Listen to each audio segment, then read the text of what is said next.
I've actually shattered this on the bit as well. There's, Yeah, I know. I just bought one for one of my employees, and before I even got to it, I put it in a case and had a. That's thoughtful. Going the extra mile there.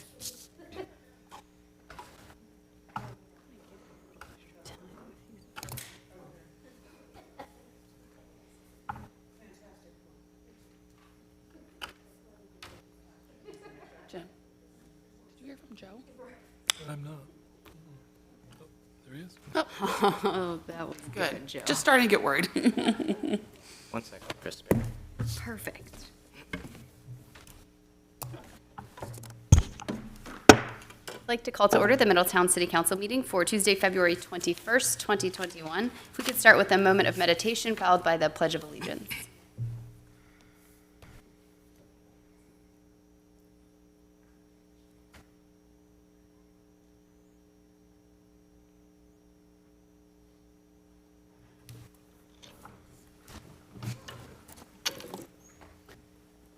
Pledge allegiance to the flag of the United States of America and to the republic for which it stands, one nation under God, indivisible, with liberty and justice for all. Ms. Jenkins, will you please call the roll for us this evening? Ms. Ninny? Here. Mr. Moon? Here. Mr. Mulligan? Here. Ms. Vittori? Here. Mayor Condrey? Here. We have Ms. Jenkins in Amy Skank's place this evening, so thank you for stepping up. Okay, this evening we're going to start with a public hearing. We have a public right-of-way vacation to be presented.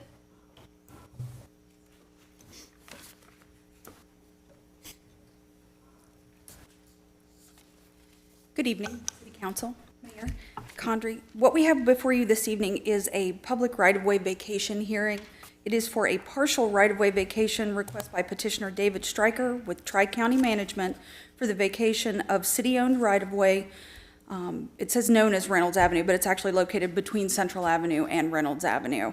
That is located between the properties at parcel IDs Q6511-007, 000023, Q6511-007-000018, and Q6511-007-00043. The city-owned right-of-way requested for vacation is approximately 0.01 acres in size. Planning Commission's recommendation is being forwarded to City Council for final review and decision. Thank you.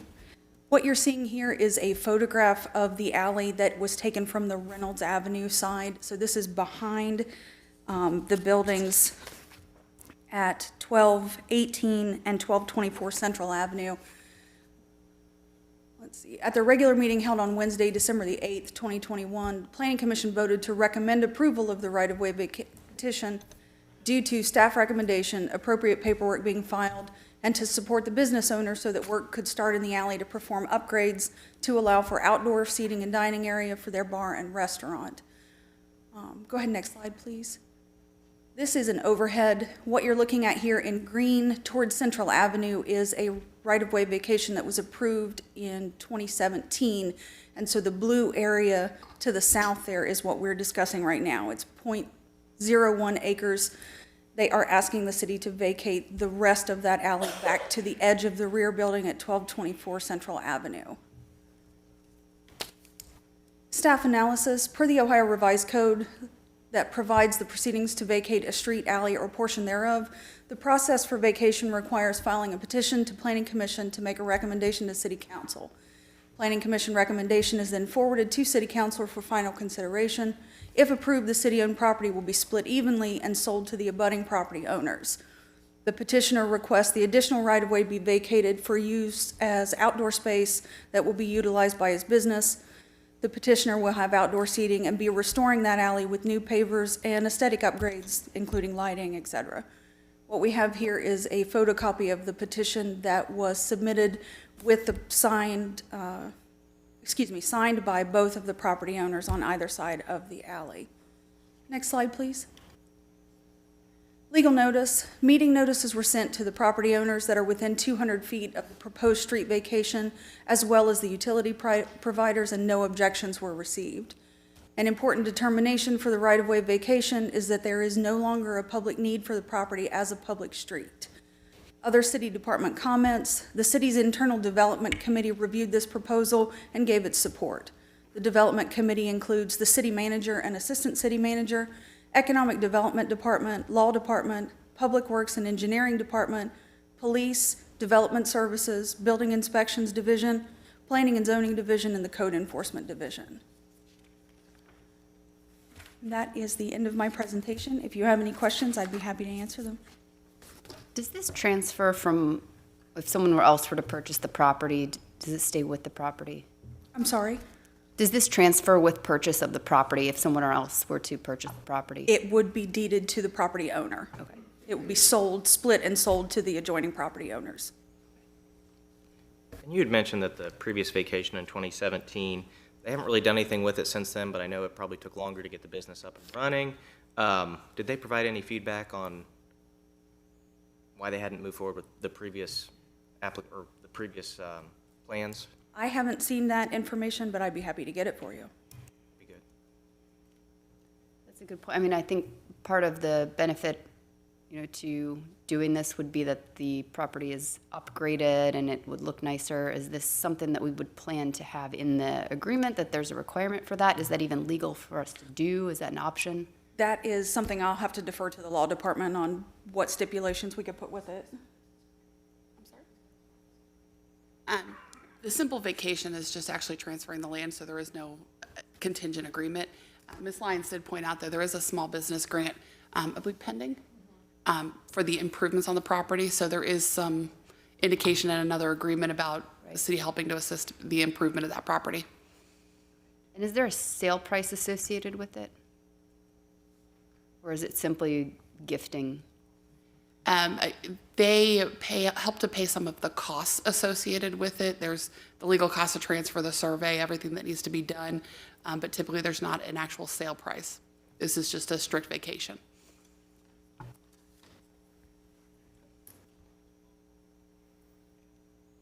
Do vehicles currently travel down there?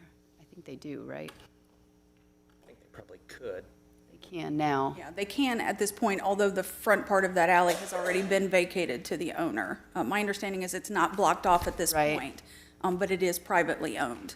And it's only being vacated to the rear of the building at 1224 because there is a city-owned parking lot that's accessible from Reynolds. And so you'll still be able to pull in from the Reynolds side and access that city parking lot. Deborah, I have not traveled down this alley recently, but has the portion that was vacated been maintained by that building owner? I mean, what does that portion of the alley look like right now? Do we know? I think it's comparable to the rest of that alley. I don't know that there have been any major improvements done. Not even just regular maintenance? I couldn't tell you Couldn't what tell. the owner has done. Any other questions this evening? All right, thank you so much. With that, we will open up the public hearing for anyone who wants to speak in favor of the vacation of that right-of-way. You can come up to the dais now and state your name and address for the record.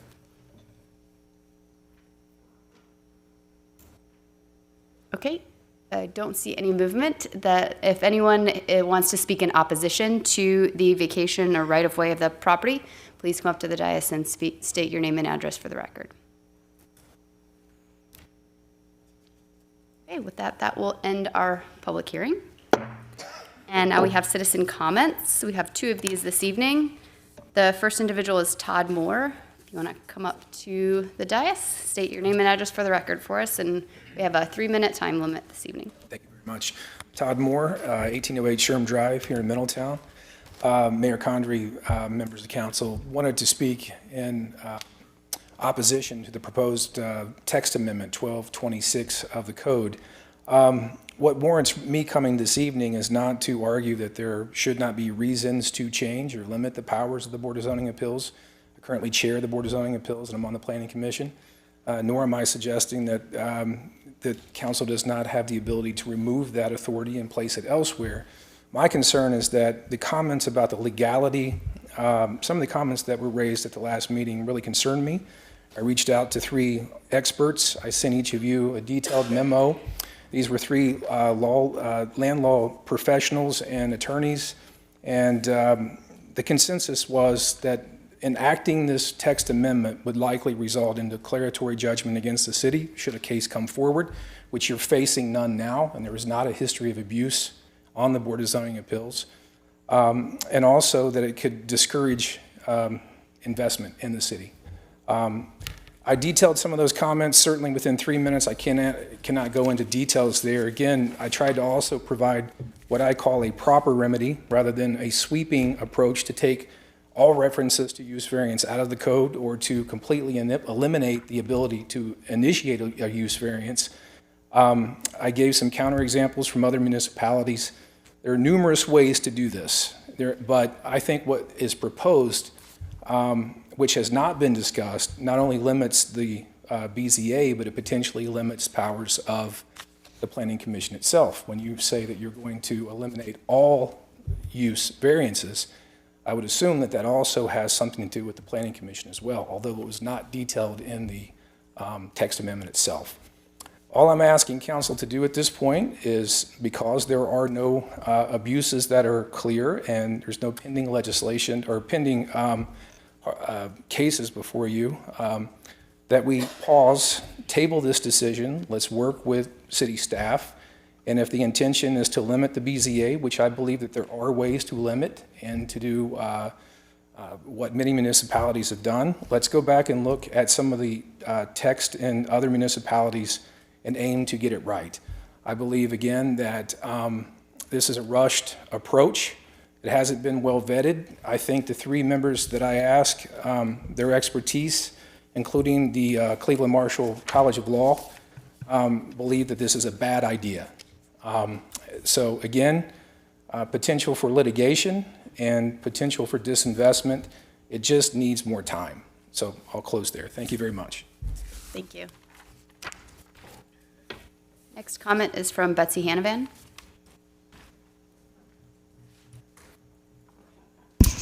Betsy Hanavan, 800 South Main Street. I just have 5 points I want to address tonight. First of all, residents have a right to raise questions and concerns via Facebook and/or at council meetings, and doing so does not make them, quote, disingenuous or, quote, mean.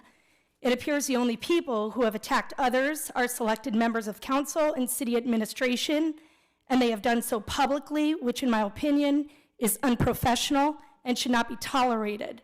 I know for a fact Middletown Police Department is highly scrutinized with their public posts, and I suggest you start scrutinizing the rest of the city as well. In the city, there's a chain of command. Some people believe council's at the top, but that isn't the case. We need to remember, and you all need to remember, the citizens of the community are at the top of that chain, and we, the citizens, are going to start demanding transparency and accountability from our elected officials and from our city administration. Third, on November 15th, I submitted four public record requests. I do appreciate the fact that the requests were acknowledged, but I want the record to show that as of today, December 21st, I have yet to receive any information regarding the 4 individual requests. The fact that the city is dealing with so many requests for public records, and I know for a fact that I'm not the only ones making the submissions, shows there is a significant lack of trust from the community. Point number 4. Like many others, I have read the announcement regarding the development of the production studios in Dayton, Ohio. Many, including members of council, have taken to social media to perpetuate the mentality, Middletown missed out again. I'd like to know if any city administration communicates with any city administration from Dayton. How could we not know about this project? And if there was knowledge, why were we going to compete with a project just 25 minutes up the road with a few sound stages 20 minutes from the highway without any real plan? The Dayton project, in my opinion, could have cost the city of Middletown $7.5 million. As based on the research that I have done, they have a much better plan. They're already ahead of the concept that was presented in October to us, and they have sound investors with real experience. Finally, in January, we will welcome new council members. I hope and I pray, along with many, many other residents, that the first order of business is putting a plan in place to restore trust and transparency from council and city administration to the rest of the community. Thank you. Thank you. Next, we have our council comments. We'll start with Ms. Ninny. Is it still Ms. Ninny? It is, Okay. until further notice. All right, we'll let you let us know. No, I just want to take a moment to appreciate everyone on this council who I've had the pleasure of serving with for the last 2 years. But I will certainly miss Joe and Amy up here on council. I think they've both contributed so much to the city, and we've done so much in the last 2 years to be proud of, and you both have a lot to do with that. And I guess I'll just keep it brief and wish you both the best, and let you know that I hope to continue to see your commitment and service to the city in other ways, shapes, and forms. So I'm sure this won't be the last we'll see of you, and I look forward to the next time. Thank you. Mr. Moon? Yes, thank you. I do have a few comments, a little bit longer than Monica's. Just first, happy holidays, Merry Christmas, Happy New Year, whatever you celebrate. Wanted to extend a warm holiday greeting to everybody at home, and thank city staff for all their work this year. Wanted to extend my condolences to the family of Tim Lewis. Have known the family for over 25 years and was just stunned and shocked at his passing. So tremendous loss for the city, and just thoughts and prayers to his kids and grandkids and family. And then to Joe and Amy, jotted down some notes here, so excuse me if I just read them. But 6 years ago when I started down this path, I didn't know either of you very well. One of the best parts of this job is the great people you come to know over the years. Over the last 4 years, we've literally spent hundreds of hours together, shared meals together, come to know each other's family, but more importantly, become friends. To Amy, you've done a lot of work in your time on council. You took the leadership in traffic calming, the vacant property ordinance, and you were a strong but compassionate advocate in addressing our challenges with the homeless. Personally, I've valued your insight and strong instincts in the communication and branding realms. As you know, we have different approaches to things, but I've grown to understand and value the result your approach can yield. To Joe, 8 years on council and many things to be proud of. You were part of the council that chose to address the Section 8 problems council faced. I'm sure it was not an easy fight, but one that needed to be taken on. Years later, we've seen those numbers reduce dramatically. You were also part of the council that kept AK Steel research and innovation in Middletown. But perhaps most importantly, you were the driving force behind putting the roads levy on the ballot. For Middletown residents thankful that our roads are being addressed, they have you to thank. We've not always agreed on how to address the challenges our city faces, but we've always done so in a respectful way, knowing that each other only wanted the best for our hometown. I look forward to the success you will each have in the years to come, but more importantly, the friendship we will share in those decades. All the best, guys. Thank you. Thank you. Thank you. Mr. Mulligan? Good evening. Thank you, Mayor. Appreciate those kind remarks. I'm certainly touched, and it's been likewise an honor for me to serve alongside some very capable business owners with some great ideas, and really your heart and your passion are in the city. So I'll join in congratulating Amy on a successful tenure on council. And again, to echo what Tal said, we didn't always disagree. We didn't always agree, but we did disagree respectfully, and still walk away friends from the experience.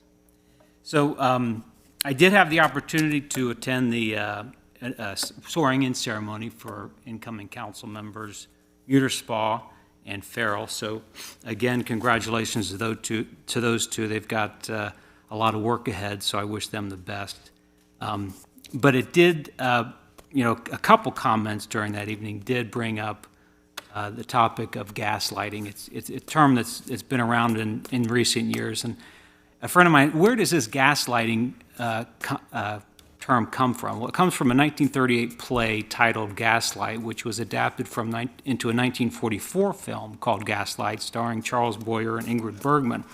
In each work, a male protagonist convinces his wife that she's imagining things that are actually happening, including the dimming of the house's gas lights, with the result of making her believe she's gone. This Forbes magazine article goes on to say, gaslighting is a form of psychological manipulation that hinges on creating self-doubt. I think of gaslighting as trying to associate someone with the label crazy. This is from Paige Sweet, PhD, and assistant professor of sociology at the University of Michigan. It's making someone seem or feel unstable, irrational, and not credible, making them feel like what they're seeing or experiencing isn't real. Often, gaslighting is a part of a dysfunctional, abusive personal relationship, but in my experience, it's not uncommon to see it in business, in politics, or in government. So there's some comments made at the swearing-in ceremony that I do feel like they warrant a response. Namely, continual cuts to public safety, as if this council or this administration had been engaging in activity that was not supportive of public safety forces. Let's review the facts instead of relying on any attempts to gaslight the general public. From the 2021 budget book, Middletown's largest revenue source, this is quotations, income tax, plummeted 6.9% in 2009. In early 2011, the state announced that Middletown would be receiving a significant reduction in state subsidies in order to alleviate the state's budget deficit. Those of us who were here at the time do remember Governor Kasich balancing the state budget on the backs of cities and townships. In response to those reductions, the city went back to the drawing board for more cuts. Personnel cuts were unavoidable, and 28 full-time positions were cut from the 2012 budget, as well as no cost of living adjustments for employees, cuts to employee health benefits, and reduction of equipment purchases. So that's from the 2021 budget book, verbatim. And I do remember being, on council starting in 2012, and early on we had a council work session, and to remind the public and maybe my colleagues on council of the dim, dark days, our finance director at the time informed us that we were about 3 years from general fund insolvency. If we kept spending at the rate that we were spending, at the projected revenues, we were going to have a negative general fund balance in 3 years. So we had to make necessary cuts that were painful. Nobody relished that, but the downsizing had to happen. And we avoided a fiscal crisis. We avoided a fiscal emergency where the state comes in and runs your local government. And what kind of signal would that send to taxpayers? What kind of signal would that send to businesses that might want to locate in Middletown that we couldn't keep our fiscal house in order? So we avoided that. And on to brighter days. From the 2012 budget book, again, getting through the long slog after the Great Recession and the AK Steel labor strife. In 2014, public safety was restructured with the addition of a public safety director, an assistant fire chief, an assistant police chief, and 15 fewer employees due to budget constraints. 8 firefighters and 7 patrol officers. In 2016, 4 positions were added back, 2 dispatchers due to increased duties, 1 patrol officer and 1 correction officer. There was the addition of 1 patrol officer and 3 firefighter EMT positions in the 2017 budget. These firefighter EMT positions are in addition to the 12 grant-funded firefighter for EMT positions added in 2016 and 2017. In 2018, 3 veteran fire paramedics were promoted to lieutenant and moved from fire operations to fire training prevention to fill the need for additional administrative help. The position of public safety director was eliminated in 2017, and 2018 saw the addition of 1 patrol officer. The assistant police chief was eliminated in 2017, and 4 police lieutenant positions were reclassified to become deputy police chiefs in 2018. Both the public safety director and the assistant police chief positions were eliminated through attrition. In 2019, 12 previously grant-funded firefighter EMT positions remained in the budget without the guarantee of grant revenue reimbursement. The 2020 budget sees the addition of 2 new patrol officers and 2 new firefighter EMT positions. Just in the past couple months, we had a presentation on the 2022 public safety budget. items of note or significance in the 2022 budget. Provides for 3 additional firefighter EMT positions. This will allow for consistent daily staffing of 19 per day. Safer grant not approved.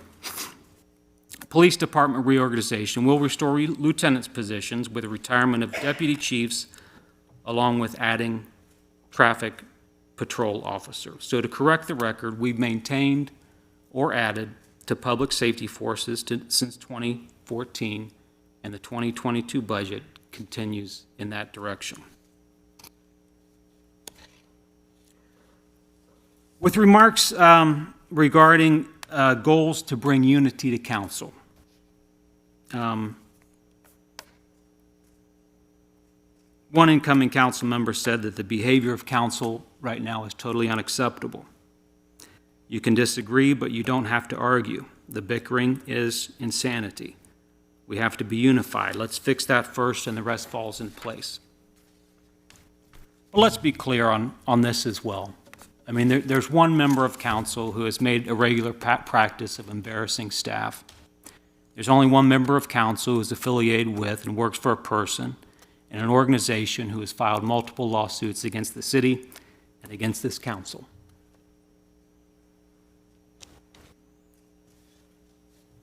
The incoming council members' comments do paint with a broad brush. I think given all that the council members have put up with from this one particular council member, I think we've behaved quite well and with restraint. I really don't want to give that any more voice. I just hope that, Mayor, your behavior over the next 2 years improves, and I would encourage you to work with staff through try to email, try to use the phone, use work sessions to get a greater understanding. But in an era where we're competing against other cities for talent, human resource talent, I'm concerned about what kind of message that sends to a potential employee when they could be subjected to embarrassment publicly in this setting. I don't want for my remarks to end on a negative note, though. I serve with a grateful and joyful heart, and I'll close by repeating that it's been an honor to serve the citizens of Middletown on this council. I look back and see what we've accomplished as a team in the areas of public safety, infrastructure, economic development, and growing healthier neighborhoods.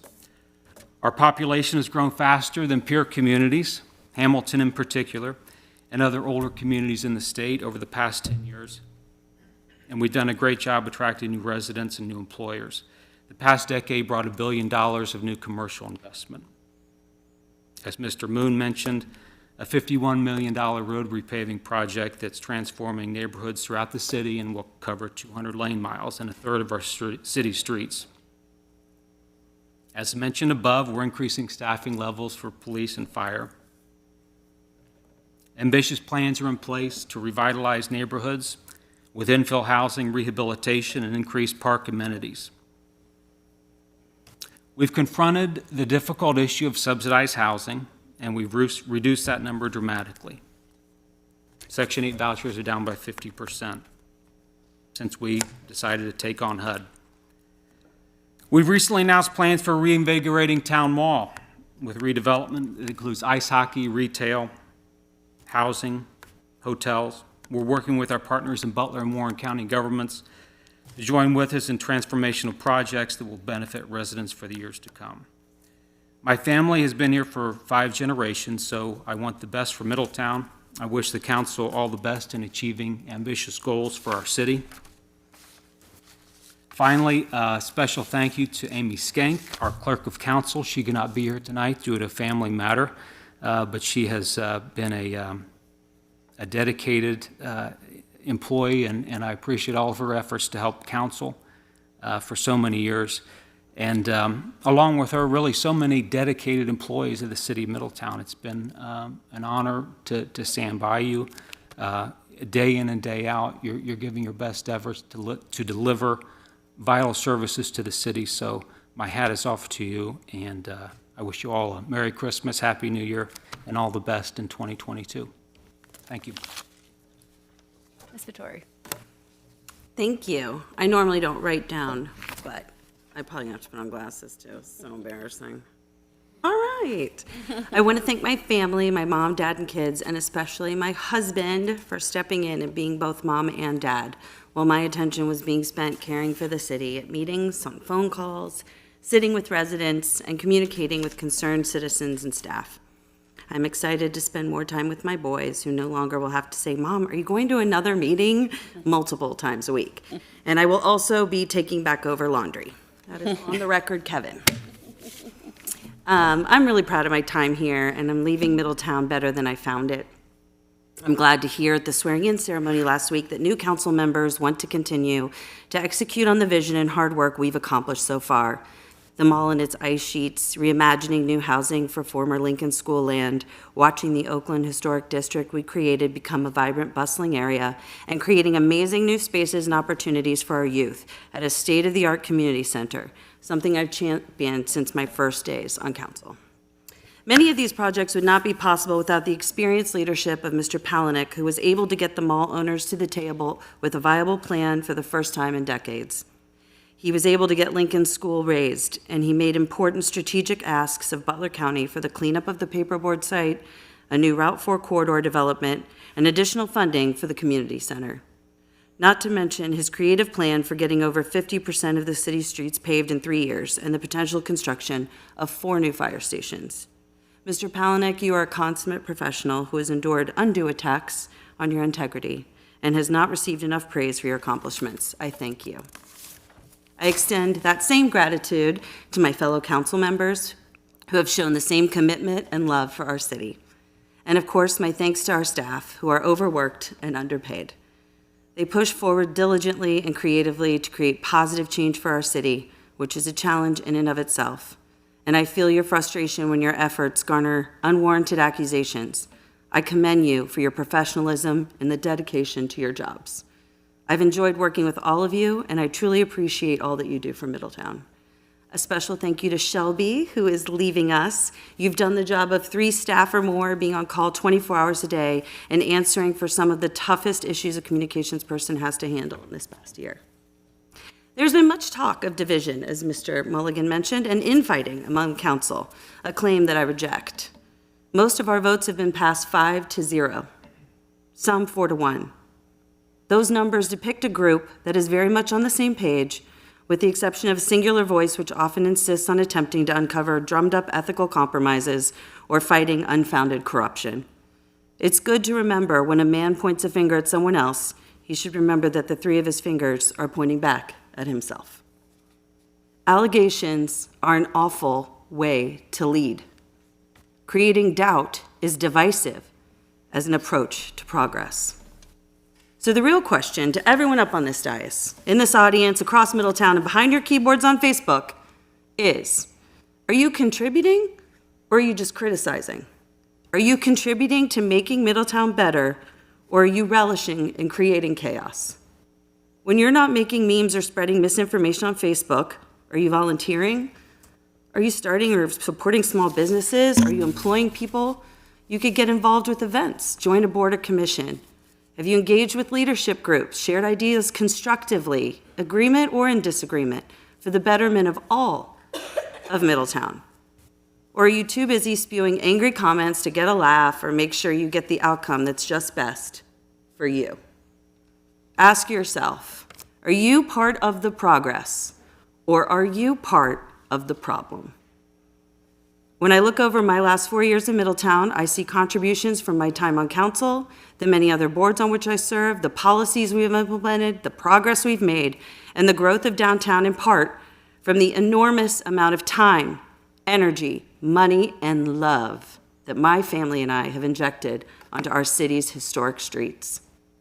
My heart will always be in Middletown, and I am cheering for this city and its leaders to succeed. I'm not done with caring for our city. The podium has its own power, and I look forward to continuing to contribute to Middletown's progress. Thank you. Thank you.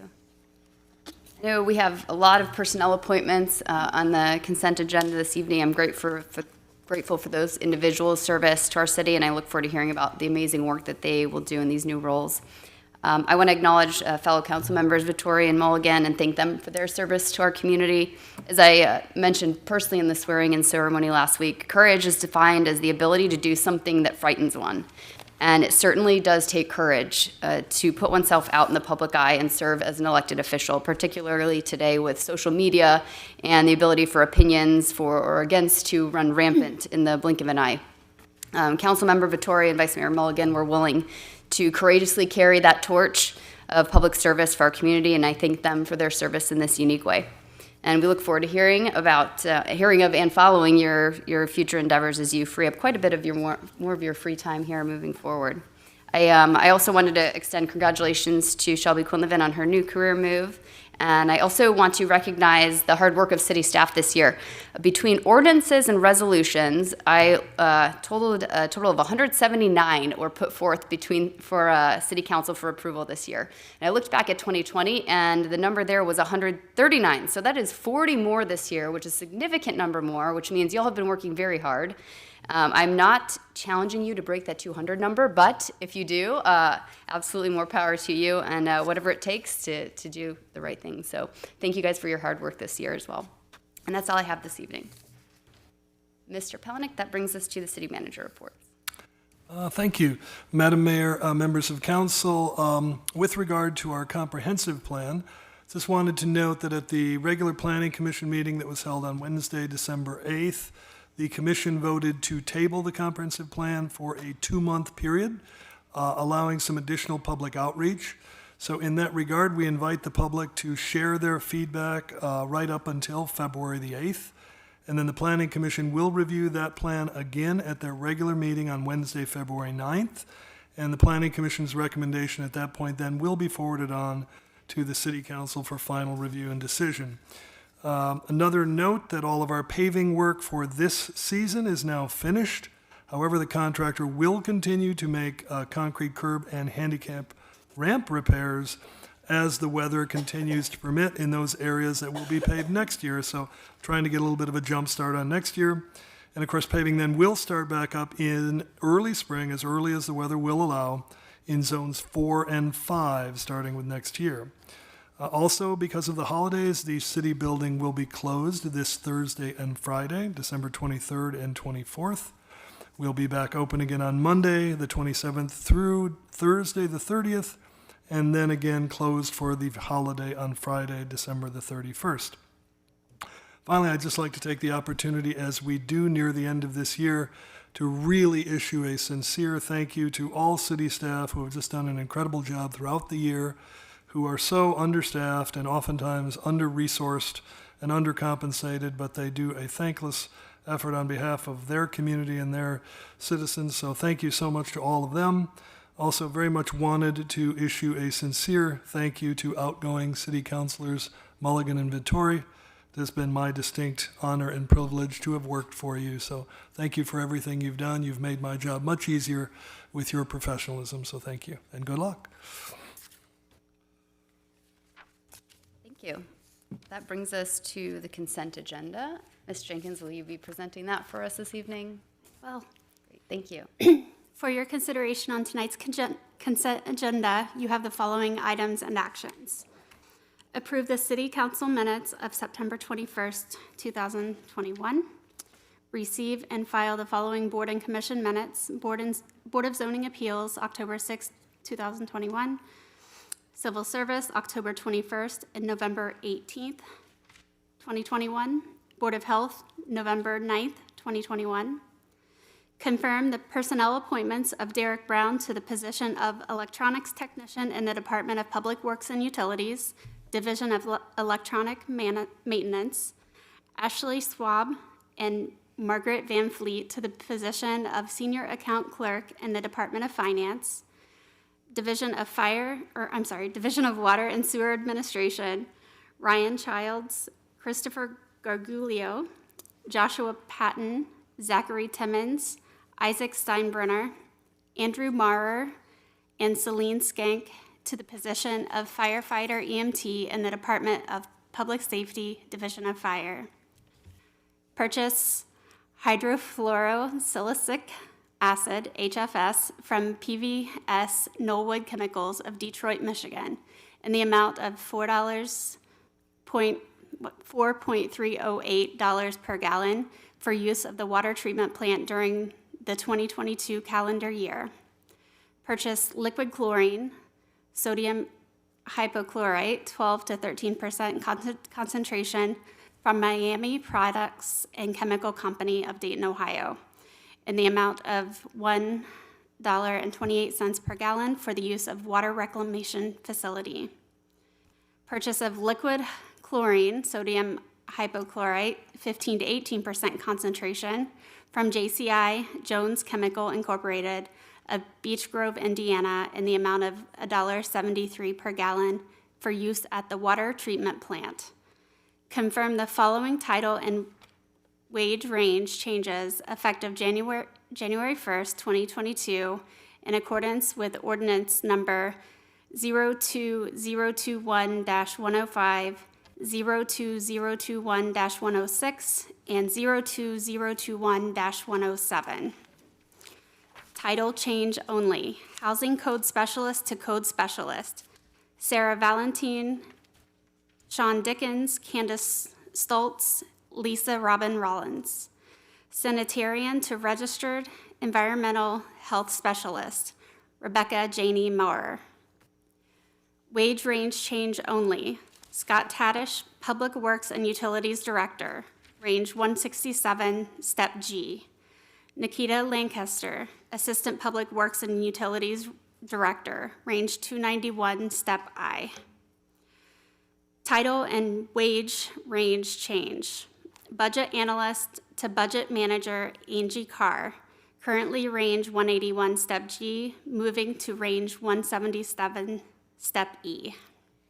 Your Honor, also I would note, there was one change in the agenda, so also with the title change only, there would also be Historic Property Specialist to Code Specialist for Annette Accurso. Thank you. With that change, I'll move to approve the issues and actions set forth in the consent agenda. Second. Ms. Jenkins, will you please call the roll? Ms. Vittori, Yes. Ms. Nenny, Yes. Mr. Moon, Yes? Mr. Mulligan, Yes. Mayor Condrey. No.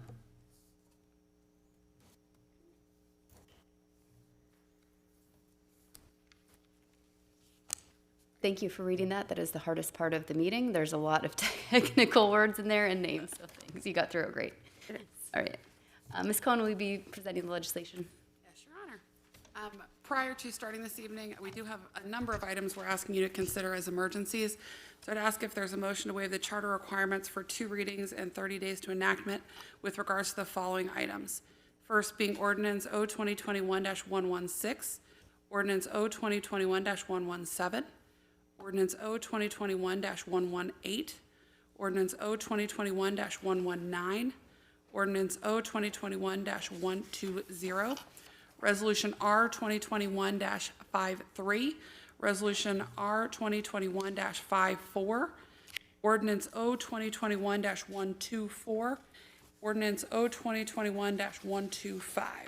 Before we do anything there, is O-2021-123, should that also be emergency? I thought that was supposed to be, maybe I'm wrong, but that's the Board of Elections one. You would give me one moment, I will check and confirm. Okay, I just want to make sure we don't miss out on that while going through them all. I think the staff report lists it as emergency, but the ordinance listing doesn't. I think it's like a second reading emergency, what was originally.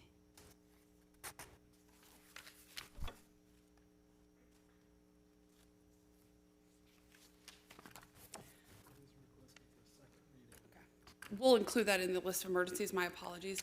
Add to that Ordinance O-2021-123. I move to waive the charter provision requiring readings on 2 separate days and the previously read resolutions or ordinances be declared emergencies and read one time only. Second. Ms. Jenkins, will you please call the roll for us? Ms. Nenny, Yes. Mr. Moon, Yes. Mr. Mulligan, Yes. Mayor Condrey, Yes. Ms. Vittori. Yes. Thank Thank you. The first matter for your consideration is Ordinance O-2021-116, an ordinance establishing a procedure for and authorizing an amendment to a contract with Perkins Carmack Construction LLC for the design and construction of a maintenance building at the Water Reclamation Facility and declaring an emergency. So move for adoption. Second. Mr. Palanick, any other comments on this one, or, oh wait, this one is this is a first reading emergency. Did you want to discuss this one? I think this was a second reading, isn't it? Yes. Second reading. Oh, Yeah, this did appear last week. okay, yep. Sorry, now I'm getting them all confused. Okay, did you have anything to add, Mr. Palanick? Nothing unless there are questions. Any comments or questions from council?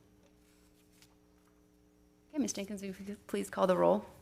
Mr. Moon, Yes. Mr. Mulligan, Yes. Mayor Condrey, Yes.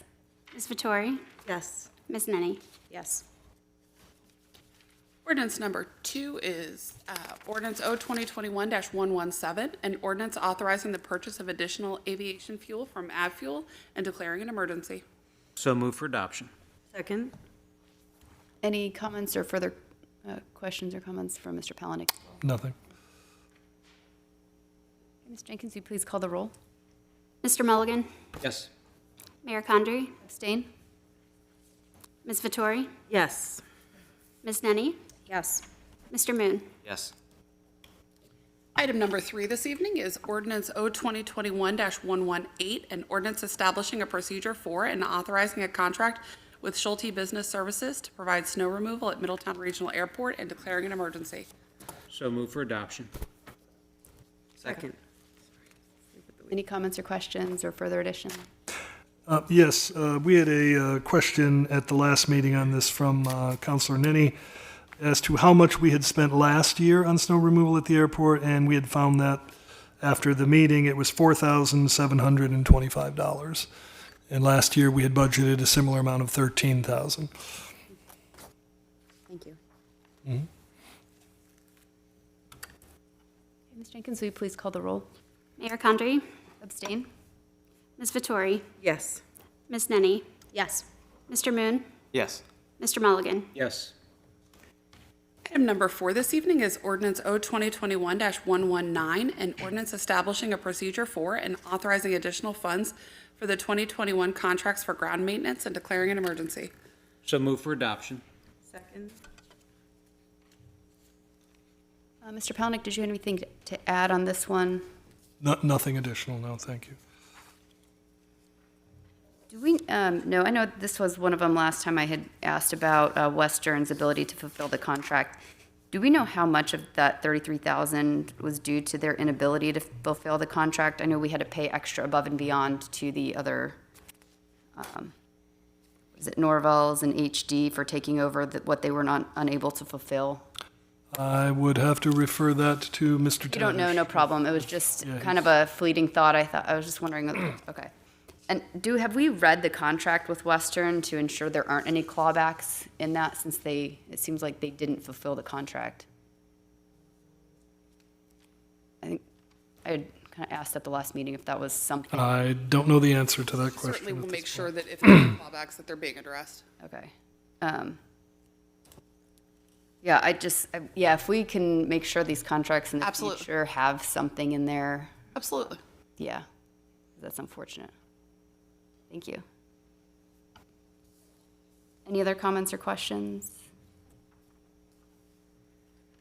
Okay, Ms. Jenkins, will you please call the roll? Ms. Vettori, Yes. Ms. Nenny, Yes. Mr. Moon, Yes. Mr. Mulligan, Yes. Mayor Condrey. Yes. Item number 5 this evening is Ordinance O-2021-120, an ordinance establishing a procedure for and authorizing a contract with Metropolitan Environmental Services to clean approximately 151,000 feet of sanitary sewer and declaring an emergency. So move for adoption. Second. Mr. Palanick, any additional comments on this one? Nothing additional, no. Council, any comments or questions? No. Okay, Ms. Jenkins, will you please call the roll? Ms. Nenny, Yes. Mr. Moon, Yes. Mr. Mulligan, Yes. Mayor Condrey, Yes. Ms. Vettori. Yes. Item number 6 this evening is Resolution R 2021-52, a resolution approving and adopting the 2020 through 2030 Parks Master Plan. Here for a second reading. So move for adoption. Second. Any comments or questions from council or additions from Mr. Palaniuk? Just thank you to the Parks Board. I've been serving with them for a few years now, and I've really enjoyed it. They do a lot of good work. Ally's terrific, and they did a great job on this plan, so I'm excited to see it start rolling out in the years to come. I agree. I was going to say something similar. Just excited to see what we can put in place here in the next 2, 5, 6, 10 years, hopefully not even 10 years.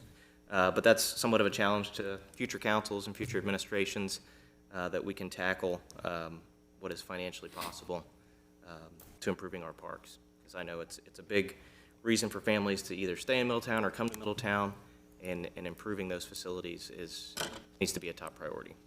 And that's all I And have.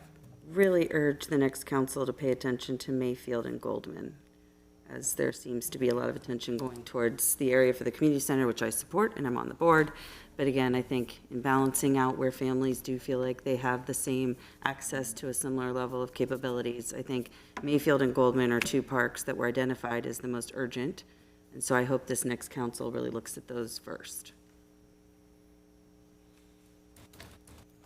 Great. Any other comments or questions? Okay, Ms. Jenkins, will you please call the roll? Mr. Moon, Yes. Mr. Mulligan, Yes. Mayor Condrey, Yes. Ms. Vettori, Yes. Ms. Nenny. Yes. Item number 7 this evening is Ordinance O 2021-121, an ordinance amending Section 1226.10 variances of the Middletown Codified Ordinances. Here for a second reading. So move for adoption. Second. Any comments on this one? I know we had quite a lot of information given to us. If I could just jump in, obviously, since I was not here last week, I did watch the meeting, tried to pick up some of the conversation, can't always get it all, as we've talked about before.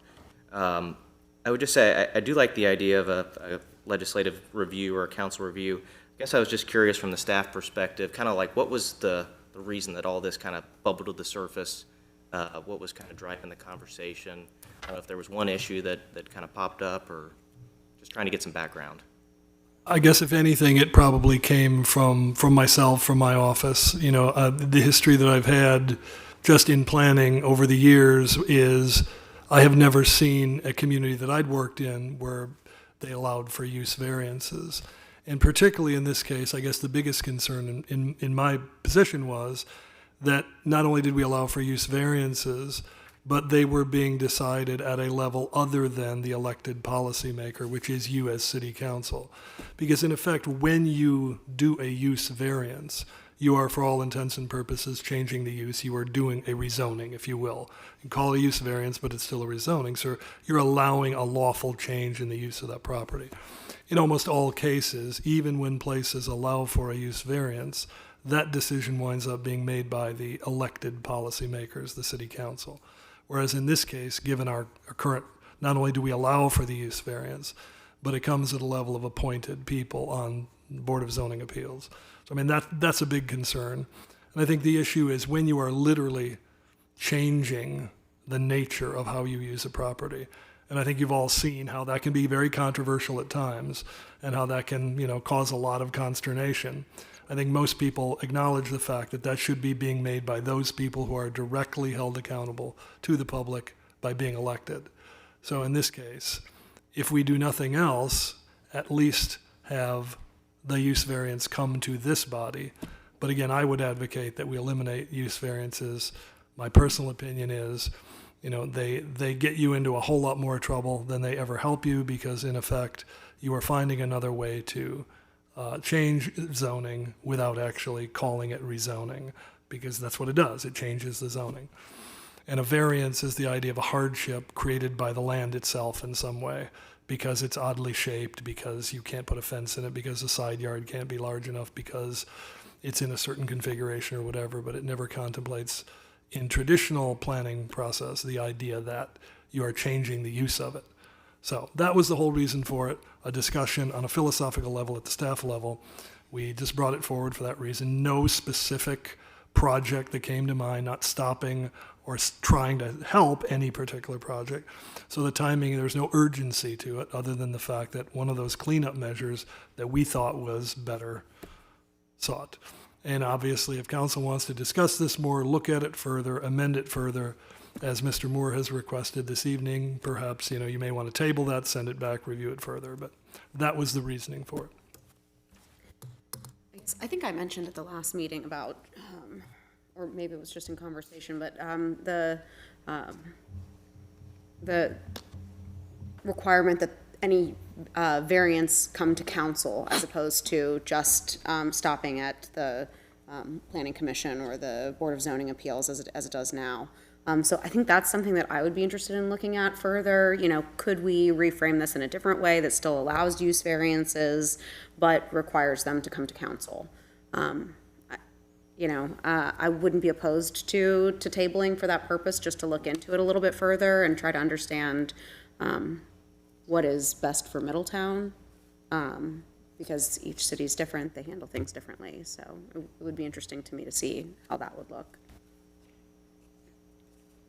I agree. I would be definitely interested in having a version of this that involved council instead of getting rid of it entirely. I think that would give us kind of two looks also from a legal perspective on that same matter. I know the legal team looks at some things that come before planning and zoning, but then it also gives us kind of a second look at the legal aspects of it here in council chambers. And so hopefully those two layers would keep us out of any potential litigation that might arise from approving anything like this, and would still give us a bit of flexibility. I appreciate the attempt at cleanup as well. I totally understand that. I think for a little bit of flexibility though, and also inclusion of council in those decisions, I would be interested in tabling and seeing it come back with rewritten with that option.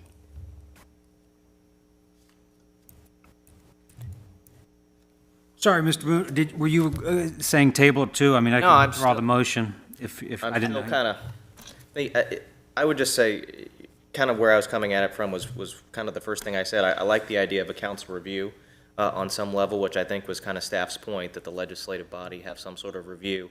So I would say at minimum, I would like to see, if we end up tabling it, something come back that allowed that level of review or confirmation, kind of like we do on a typical rezone.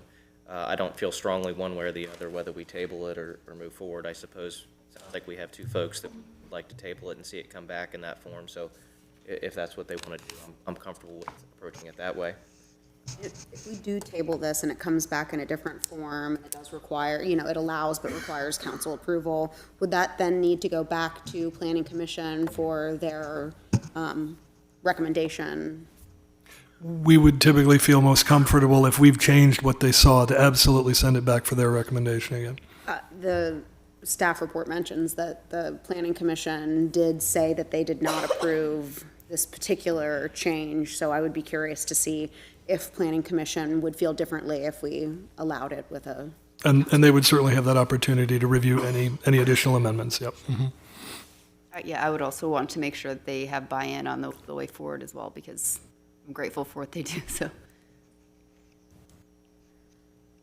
So would we be tabling, or would we be asking it to come back in a different form that requires council approval? That is a good question. Would we turn I mean, this I don't want to, down? I don't want to kick it too far down the road if this is something that. I think in effect, you could do both. You could say you're tabling this matter and asking that it be reviewed and amended in a specific manner, according to your direction. Well, we have a motion and a second, so do we need to have it withdrawn, or? If the majority, well, Mr. Mulligan made the motion, so if Mr. Mulligan would like to withdraw the motion to adopt, we can certainly do that, and then there would need to be a second motion to table the ordinance with a second, and we can vote on that motion to table. But currently, we have a motion to adopt and a second on the floor, so until and unless that's withdrawn, we would need to vote on that. I don't know if you've made a decision on that or not. I can withdraw the motion. Okay, so we'll show that motion is withdrawn. Is there a motion on the floor to table ordinance 2021-121? So moved. Second. If it's okay with you, Mayor, would we take a vote on that motion? Sure. This is with the understanding that it would come back in a form that would involve council Council review. review. It would, That'd be important. those will be the notes that staff takes. Great. Okay. We don't want to move too fast. I know. Okay, yes. All right, motion to table, Mr. Mulligan, No.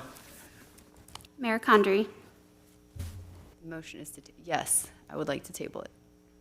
Ms. Vettori, Yes. Ms. Nenny, Yes. Mr. Moon. Yes. So that matter will be tabled. The staff will take the notes that you've provided and we'll bring it back to you at a future meeting. Thank you. Item number 8 this evening is Ordinance O-2021-122. An ordinance establishing a procedure for and authorizing a contract with Five Star Commercial Roofing Incorporated for the repair of the roof on the ATAD building at the Water Reclamation Facility. So move for adoption. Second? Mr. Palanick, did you have anything to comment on this one? Nothing additional.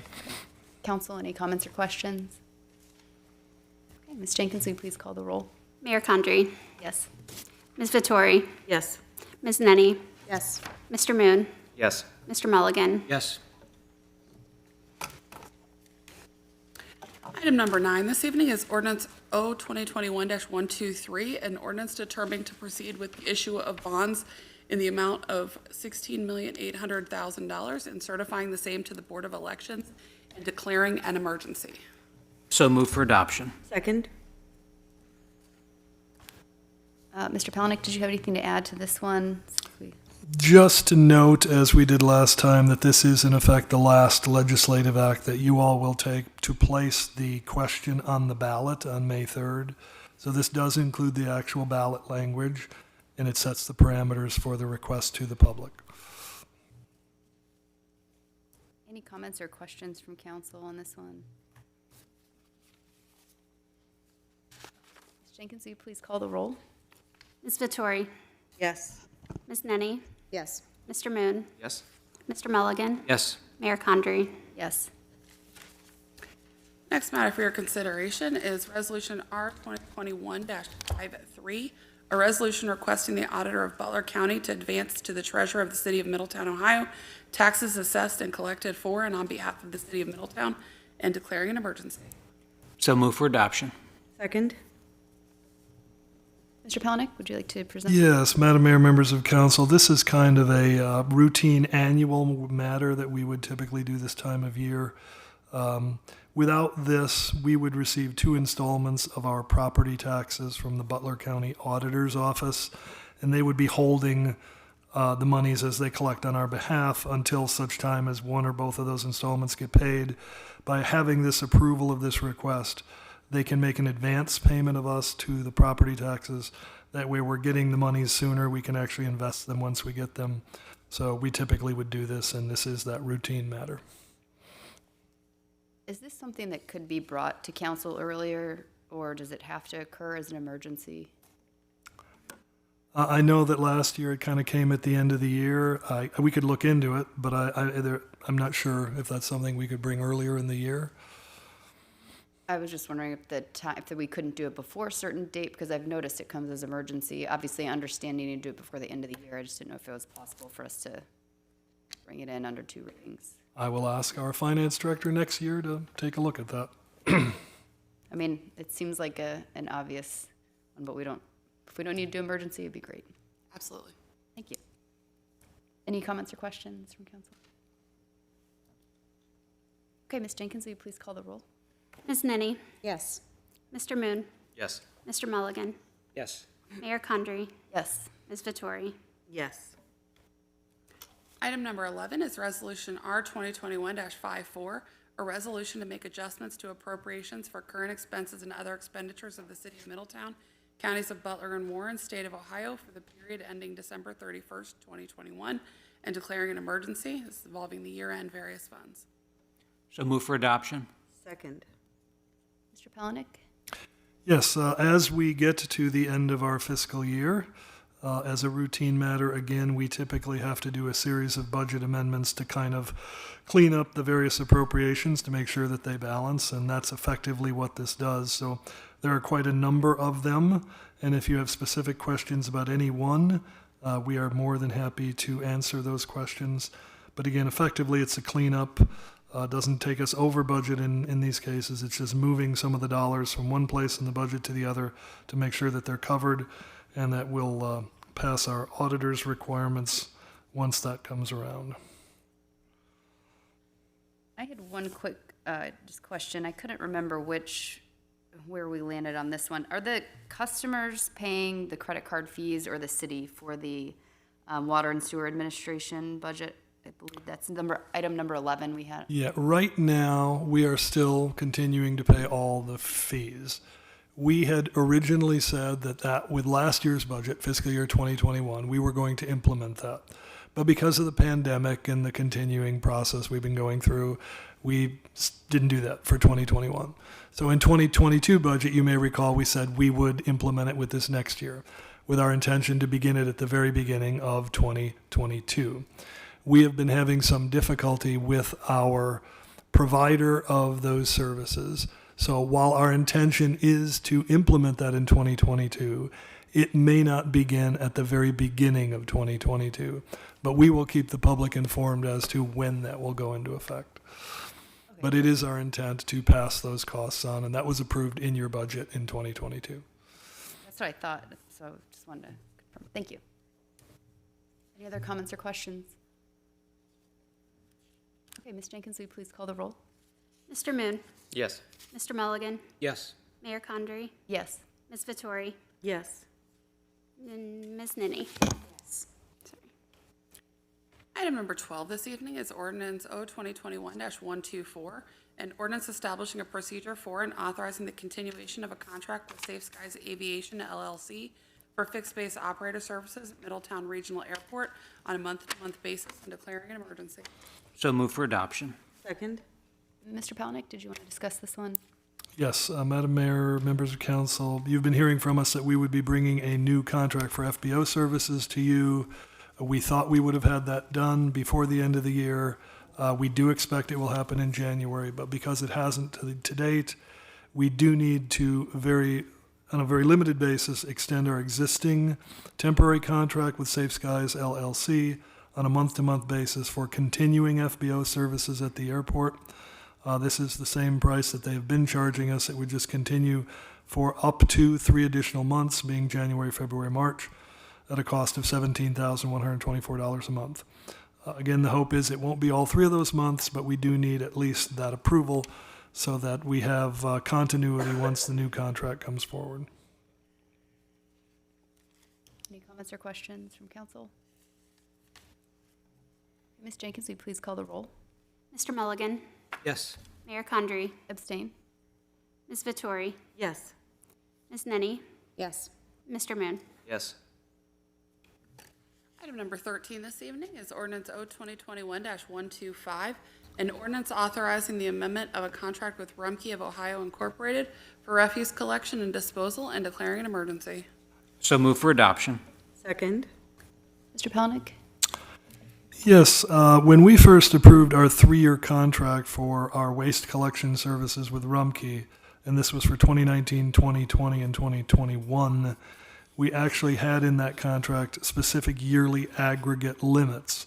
So typically in a contract like this, you wouldn't do it because you know that there will be some growth, and the growth means that both your revenues and your expenses will go up, and you want the contract to sort of be able to flexibly move with that.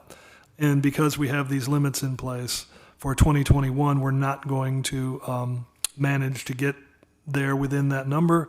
That limit was $3,630,346. So we need to increase that limit by $30,000 for 2021. And this effectively amends that contract to do that. Well, I know we just approved another one. Can you explain the difference in the two and why? I think the last one we approved was because we had added so many new customers, we had to add more money for the purchase of curb carts. It was well beyond what we had contemplated in the original contract. And of course, individuals pay us for those curb carts, so it wasn't like we didn't have the money to do it.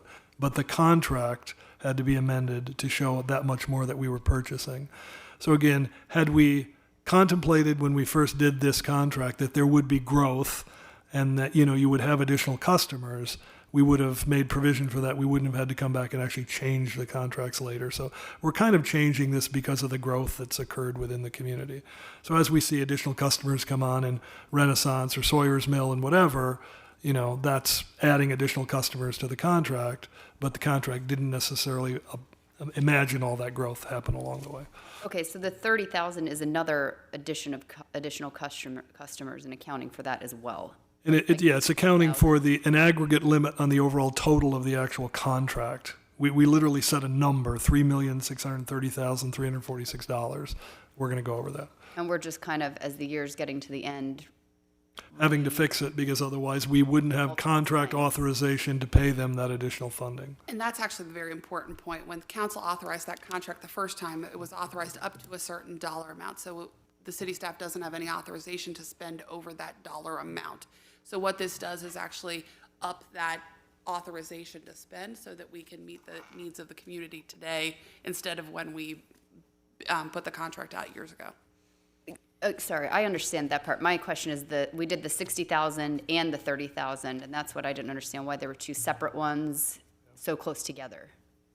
Yeah, one was to acknowledge the curb cart portion of that, and then this was the overall aggregate limit. Okay. Any other comments or questions from council? Okay, Ms. Jenkins, will you please call the roll? Mayor Condrey, Yes? Ms. Vittori, Yes. Ms. Nenny, Yes. Mr. Moon, Yes. Mr. Mulligan. Yes.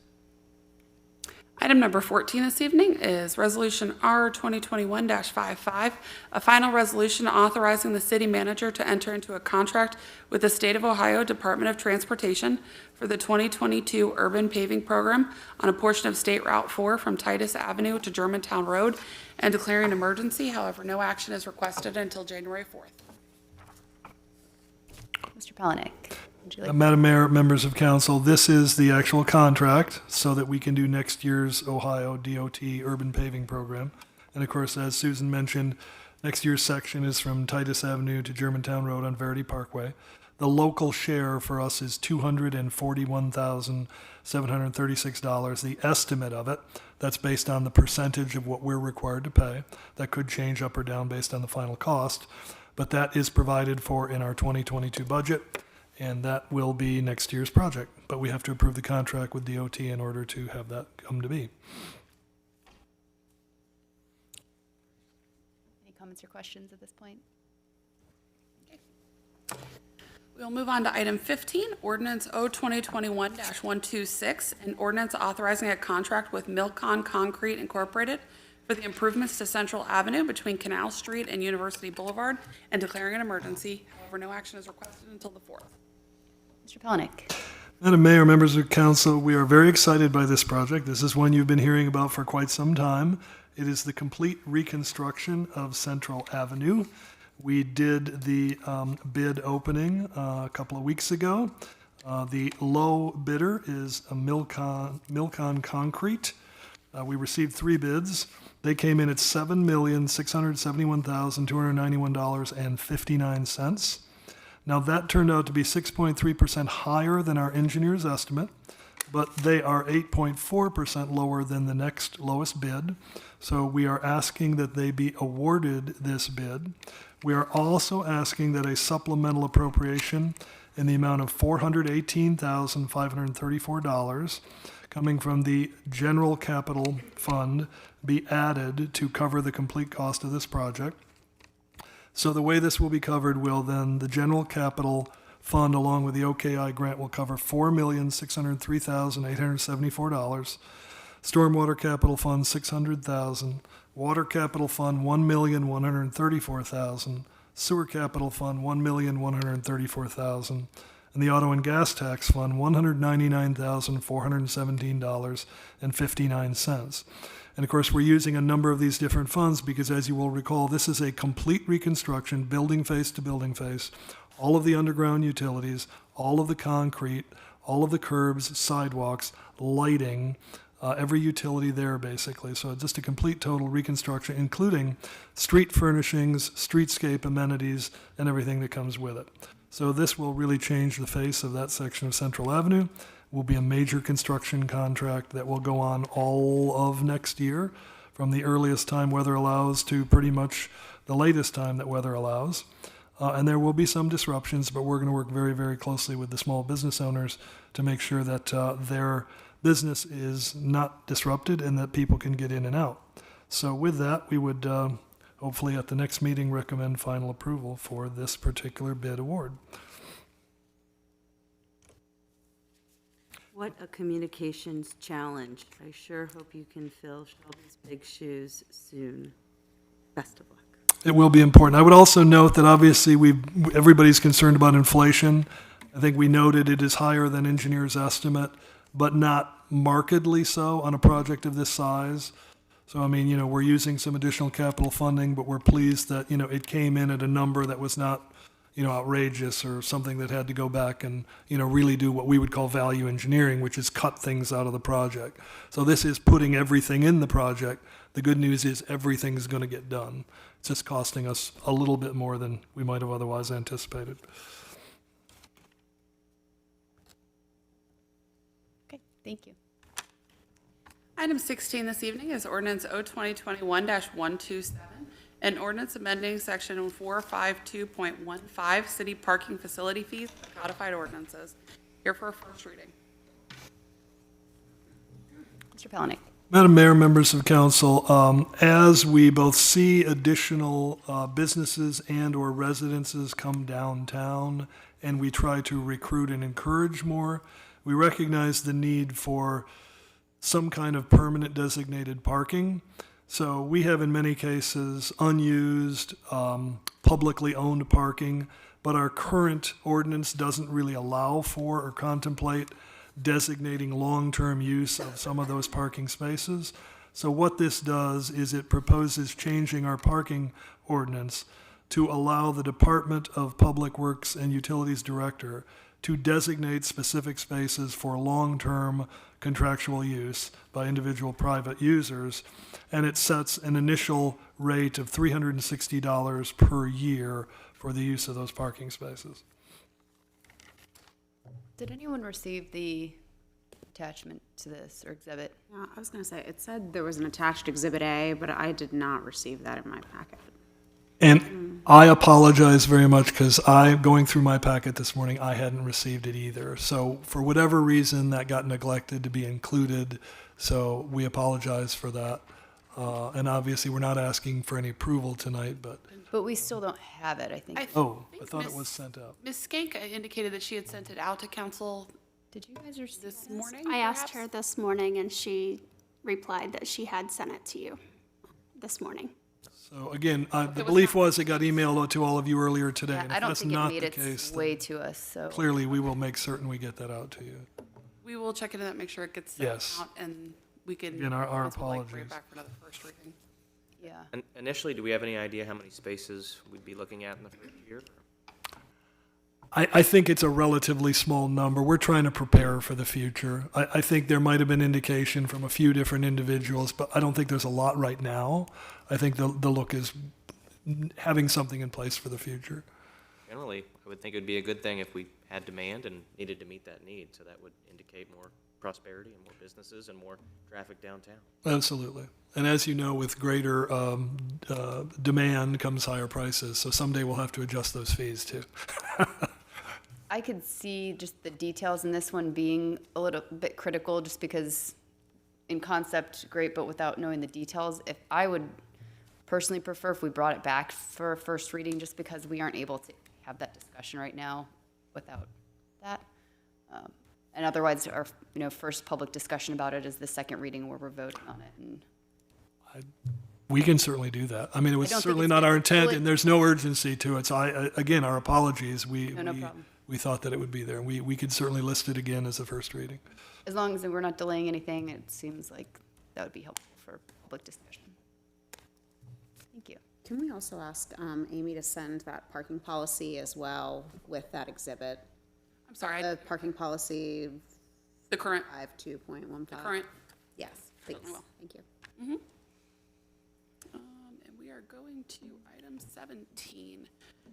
Ordinance 17 is ordinance O-2021-128, An ordinance establishing a procedure for and authorizing a contract with Cartograph Systems LLC for the purchase of asset management software, here for first reading.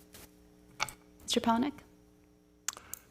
Yes, our Public Works Department has unfortunately not had the newest or greatest of software systems in the past.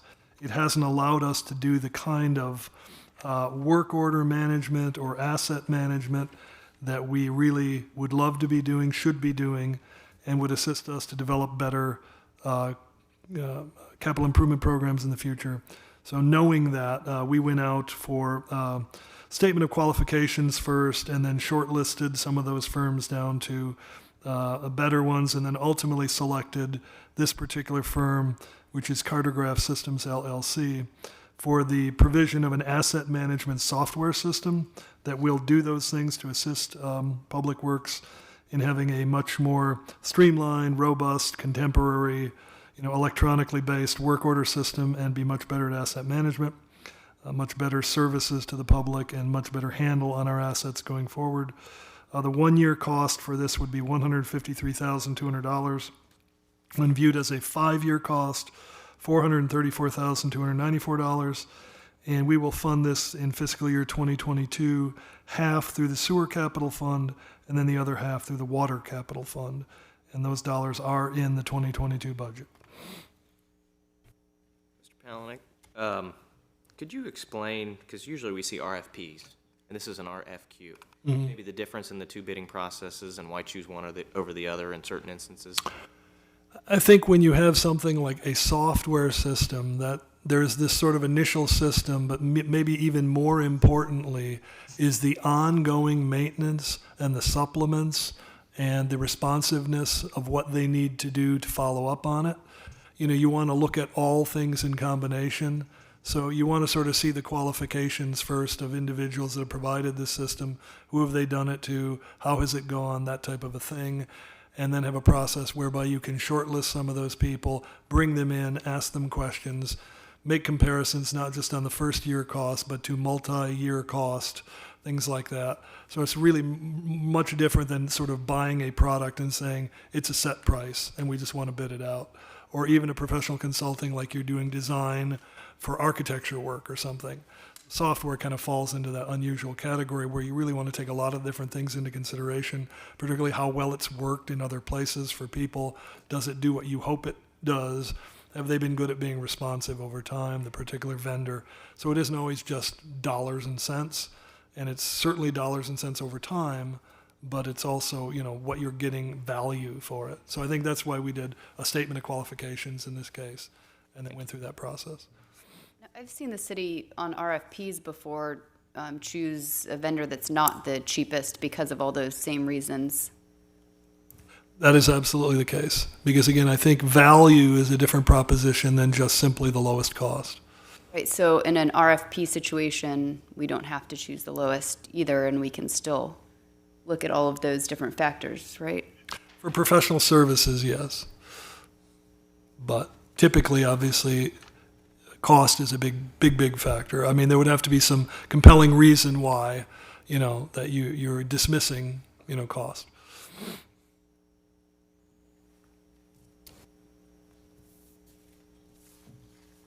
Who will be responsible for the setup of this? I imagine initially an asset management software is going to have a lot of work to put in to get that all set up. Is that part of the package that they're providing, or is that where we're going to have to kind of dedicate somebody to that full time for a while? Obviously a lot of work gets done by our IT people, but the vendor themselves have to do a lot of work. So it's a combination, it's a partnership of our IT people working with the vendors.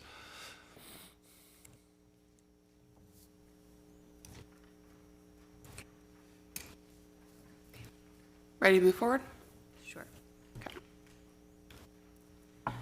Item number 18 this evening is Ordinance O 2021-129, an ordinance vacating a portion of a public right-of-way located between parcels known as Q651100000023, Q651100000018, and Q651100700043. Also here for a first reading. Mr. Palanick.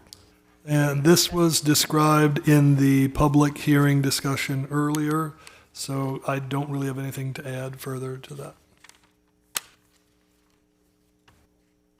We don't have any other comments at this point either. Last matter for your consideration this evening is Ordinance O-2021-130, an ordinance approving a request to rezone one parcel located at the southwest corner of Manchester Road and Dixie Highway from R2 low-density residential to PD plan development and approving the preliminary development plan here for a first reading. Mr. Palanick.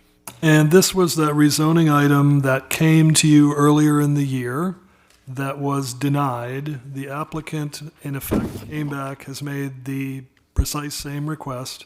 That request is, of course, as described, rezoning that particular 1.7 acre parcel of land at Dixie Highway and Manchester Road from its current R2 low-density residential zoning designation to planned development, or PD, and also asking that the preliminary development plan approval be given, and that approval would be for a gas station convenience store, and Planning Commission had recommended approval for this, so it is coming back to you ultimately for final decision.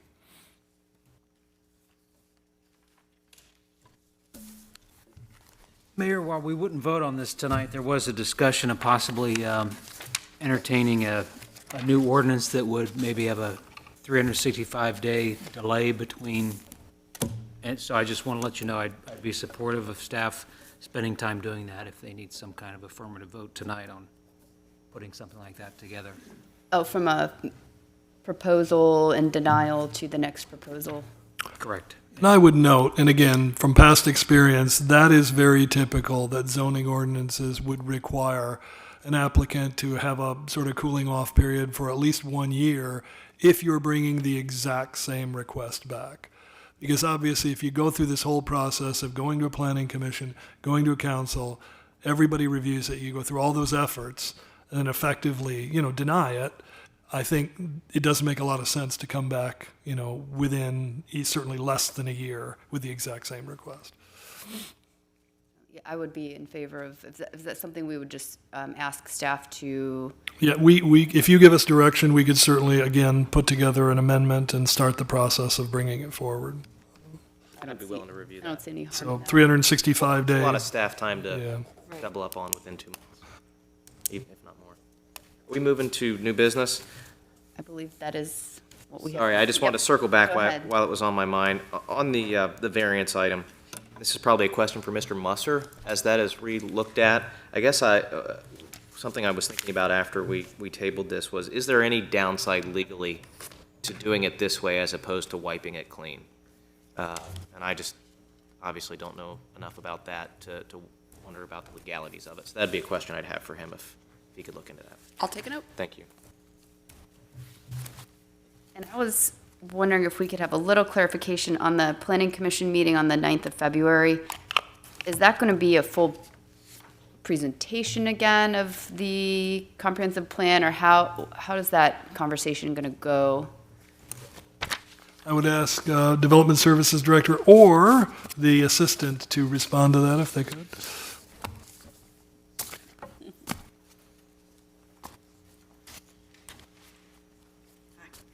The consultant, McBride Dale Clarion, will be coming back for that Planning Commission meeting to do another presentation of the comprehensive plan. We will also be including all of the public outreach that we have done in the 2 months between when it was tabled and the new presentation on February the 9th. Okay, thank you. You're welcome. Have a good evening. Deborah, can you tell me a little bit about the outreach efforts? Because I know that I was at that planning commission meeting, and that was one of the big topics on this particular plan, was the level of outreach and wanting to get this out to the public more. So I was curious about those efforts. What we've done so far and what we're in the process of working on, we have had signs made up with QR codes for the comprehensive plan that can be scanned with your tablets or phones. We will be placing those spread out across the city. We are also partnering with local businesses to place flyers inside of businesses where people frequent, including the, say, local city schools, the libraries, and regular businesses like, we'll be reaching out to Walmart and Kroger and Meijer and Combs Barbecue and a bunch of different local businesses, just to kind of get the word out where everyone can see it. We did also have a conversation with Rick McCrabb from the Journal, and an article ran just the other day about the comprehensive plan and the outreach that we are doing with it. So it's been posted on our social media, it's on the city website, and we are spending the next 2 months in a very concentrated effort to get the word out so people can review it, let us know anything that they're interested in. If they don't understand, they want comments or changes made, we're more than happy to take any kind of public input that people would like to submit.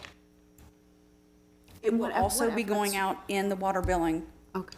as an insert. And what efforts were made before the presentation to Planning Commission? I'm sorry? What efforts were made by the city before the Planning Commission to get that plan out to the public? We did submit information to the Journal before the original presentation. We also put information out on the city's website, out in all of our social media platforms. It was also posted at the library. We did open houses at 3 different locations at the Middletown City Schools.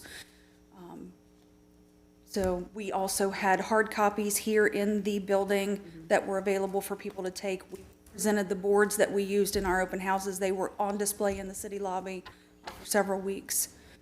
So we're looking just more at local businesses, parks, and then places that we maybe didn't hit last time. I'd love to see if we have, was that meeting here in council chambers? I thought, okay. You know, if we have a meeting of that importance, that maybe we could look at streaming a meeting like that, since if it was here in council chambers, I would think it would be fairly simple, but I know I heard a lot of citizens wishing they could have seen, you know, or participated via YouTube by watching that presentation. Because I know it means more when someone's actually presenting it, vice the hard copy or what they can see on the internet. So just a note that we could consider in the future if there's something going on. Okay, thank you. Was there did you touch on that in any of your updates with the city manager videos that were streamed? I think we did mention at least on one of those, yeah. I seem to recall. Mhm. Great, anything else? New business? I just want to thank staff for going above and beyond to really meet the request of the citizens to put that comprehensive plan out there more and to try to put it in the hands of the citizens. The minimum requirement for public notice was far beyond met, and I just want to commend you all for that. Thank you. With that, I know City Council will be meeting again on January 4th. We'll actually convene at 16:30. The meeting will start at 17:30 here in Council Chambers. So Merry Christmas, Happy New Year, and until then, blue skies over Middletown.